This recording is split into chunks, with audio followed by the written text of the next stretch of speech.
বন্ধুরা, আজ আমি আপনাদেরকে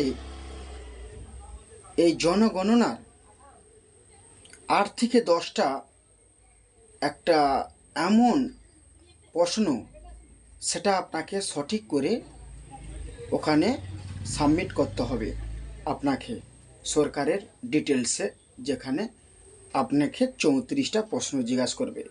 ৩৪টার ভিতরে প্রচণ্ড গুরুত্বপূর্ণ হচ্ছে ৮ থেকে ১০টা প্রশ্ন। সেটা হচ্ছে যে আপনাকে আজ এই ভিডিওর মাধ্যমে আমি আপনাকে জানিয়ে দেব। যিনারা করে নিয়েছেন ছাড়ুন, যিনারা করেননি তাদের জন্য অনেকটা গুরুত্বপূর্ণ, আর যিনারা করে নিয়েছেন অনলাইনে তাদের জন্য भी অনেকটা গুরুত্বপূর্ণ হবে এই ভিডিওটা। তো এই ভিডিওর মধ্যে আপনাকে ৮ থেকে ১০টা জিনিস, যে প্রশ্নগুলো আপনাকে সঠিকভাবে লিখতে হবে। সর্বপ্রথম, আপনার যদি বাড়ির নাম্বার থাকে তো আপনি দিতে পারেন, আর যদি আপনার বাড়ির নাম্বার না থাকে তো আপনাকে দেওয়ার কোনো প্রয়োজন নেই। গুরুত্বপূর্ণ, যদি থাকে আপনি দেবেন, যদি না থাকে আপনি দেবেন না। আর ওই যে বাড়িটায় যে হেডে যে হবে সেটা অনেকটা গুরুত্বপূর্ণ। হেডের পরিবর্তন করতে পারবেন আপনি। এটা হচ্ছে যে জনগণনা সেন্সার, এটা হচ্ছে যে যার পারিবারিক হেড। তো আপনার ছেলের বিয়ে শাদী হয়ে গেছে তো আপনার ছেলেকে আলাদা করে হেড করে দিবেন, এটা আপনারা ভুলবেন না। এটা অনেকটা গুরুত্বপূর্ণ। আপনার ছেলেকে আলাদা করে দিবেন, যেহেতু বিবাহ হয়ে গেছে তো ওনাকে আলাদা করে দেওয়াই আপনার জন্য বেটার।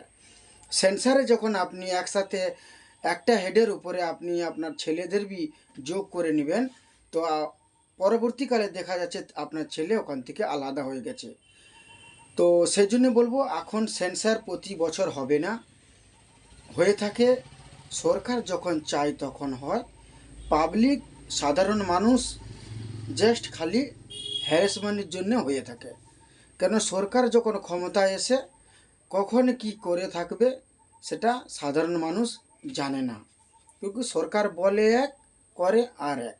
তো সেই জন্যে আপনার কাছে অনুরোধ করে বলবো, যথাযথভাবে এই সেন্সারে আপনারা আপনার ছেলের যদি বিয়ে শাদী হয়ে থাকে আলাদা করে দিবেন, আর আপনার যদি ফ্যামিলি আলাদা থাকে তো আপনি আলাদা হবেন। তো সবচেয়ে গুরুত্বপূর্ণ, যে হেড হবে তার জন্য একটা মোবাইল নাম্বার অনেকটা গুরুত্বপূর্ণ। আপনি যদি হেড হয়ে থাকেন তাহলে আপনার যখন ফর্ম ফিল আপ করবেন আপনার একটা নাম্বার দিবেন, ওই নাম্বারটা আপনাকে সব সময়ের জন্য ওই নাম্বারটা আপনাকে ইউজ করতে হবে। যেটা আপনি ইউজ করে থাকেন সেই নাম্বারটাই দিবেন ওখানে।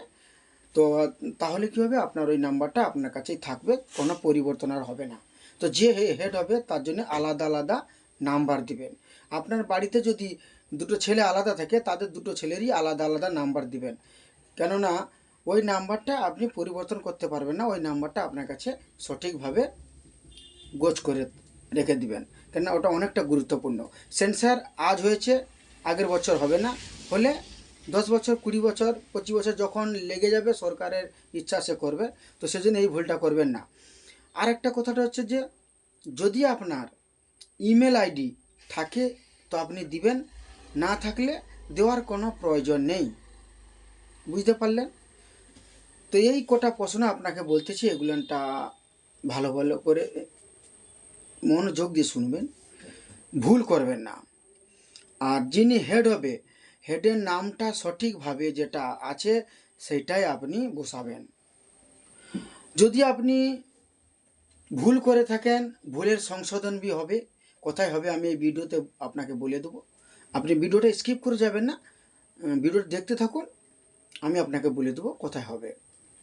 তো আপনি যে বাড়িটায় থাকেন সেই বাড়িটায় যদি একটা রুমে আপনার রান্নাশাল থাকে, একটা রুমে যদি আপনার কোনো বাথরুম বা গোসলখানা থাকে, আর একটা রুমে যদি আপনি থাকেন, তো আপনাকে জিজ্ঞাসা করবে আপনার বাড়িতে কটা রুম আছে। তো আপনার বাড়িতে আপনি যেটাই বসবাস করে থাকেন সেইটাই হচ্ছে আপনার পারফেক্ট রুম। তাহলে আপনাকে বলতে হবে যে বাবু আমার একটাই রুম, ব্যাস। যদি থাকেন একটাই তো একটাই বলবেন, দুটাই থাকেন তো দুটাই বলবেন। রান্নাশাল, যেখানে আপনার বাথরুম গোসলখানা রয়েছে প্লাস গোডাউন করে রেখেছেন, এসব কোনো রুমের আওতায় আসবে না। আপনি যেটাই বসবাস করে থাকেন সেইটাই রুমের আওতায় আসবেন। আপনি যেটাই দুটোই বসবাস করে থাকেন তো দুটাই লিখবেন, একটাই বসবাস করে থাকেন তো একটাই লিখবেন। আরেকটা হচ্ছে যে আপনার ছেলের বিয়ে হয়ে গেছে, ছেলের বৌমা বাড়িতে নেই, ঝগড়াঝাটি সৃষ্টি করে চলে গেছে বাপের দুয়ারে, সেখানে আছে, রাগ করে চলে গেছে, ছাড়পত্র হয় না, তো আপনি ওই ছেলের পরিবারটাকে আলাদাই করে সেন্সারে রাখবেন। কেননা আজ রাগ করে গেছে, কাল রাগ ফুরিয়ে গেলে চলে আসবে, এসে গেলে আপনি আর আপনার কাছে রাখতে পারবেন না, ওনাকে আলাদা করে দিবেন। সেই জন্য আগে থেকে ওনাকে আলাদা করে দেওয়ার সবচেয়ে বেটার এই সময়, এই যে সেন্সার, এই সেন্সারে আপনাকে করে নিতে হবে।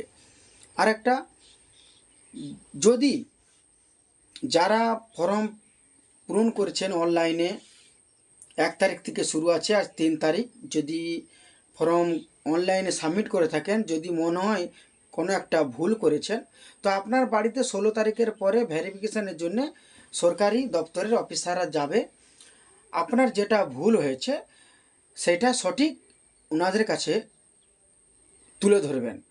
তো আপনার ভুলটা সঠিক ওখানে সংশোধন করে দিবে, যে ব্যক্তিগুলান সরকারের তরফ থেকে অফিসাররা আপনার দুয়ারে ভেরিফিকেশানের জন্য যাবে, উনি ওই সংশোধনটা করে দিতে পারবেন। একটাবার সাবমিট হয়ে গেলে আপনার বাড়ি থেকে যদি অফিসারগুলো চলে যায়, যে সাবমিট করে দেয়, তো এটাকে আপনি আর চেঞ্জ করতে পারবে না। 10 থেকে নেক্সট সেন্সার যখন হবে তখন আপনি পরিবর্তন করতে পারবেন, তার আগে হবে না। তো সেই জন্যে যারা ভুল করেছেন তাদেরকে বলবো ভালোভাবে বুঝে সংশোধন করে নেবেন। আর যারা এখনও অবধি অনলাইনে জমা করছেন না, ম্যানুয়ালে জমা করবেন চিন্তা করছেন, তো যেটা করবেন সেটা আপনার জন্য সুবিধা হবে। তো ভুল করবেন না, আপনি যদি অনলাইনে করে থাকেন তো সঠিকভাবে করবেন, যদি ভুল হয়ে থাকে আপনার বাড়িতে যাবে, সেটা সংশোধন করে নেবেন। তো এই ইনফরমেশনটা যদি ভালো লেগে থাকে আপনাদের কাছে, ভিডিওটায় লাইক করে দিবেন, আর আমার এই চ্যানেলটাকে সাবস্ক্রাইব করে রাখুন। পরবর্তীতে আপনার সরকারি দপ্তরে কি কি প্রয়োজনীয় জিনিসপত্র, কী কী ডকুমেন্টস লেগে থাকে, আমি আপনার কাছে ইনফরমেশান দিতে থাকবো। তো ভিডিওটা যদি ভালো লেগে থাকলে লাইক করে দেবেন, চ্যানেলটাকে সাবস্ক্রাইব করে রাখবেন, আর এই ভিডিওটা আপনার বন্ধু বান্ধবদের কাছে বেশি বেশি করে শেয়ার করে জানিয়ে দেওয়ার চেষ্টা করুন, ওনার বি সঠিক কোনো প্রশ্ন উনি বি জানার সুযোগ করে দিন। তো আপনার সাথে দেখা হচ্ছে পরবর্তী ভিডিওতে কোনো সরকারি ইনফরমেশান নিয়ে। দেখা হচ্ছে নেক্সট ভিডিওতে।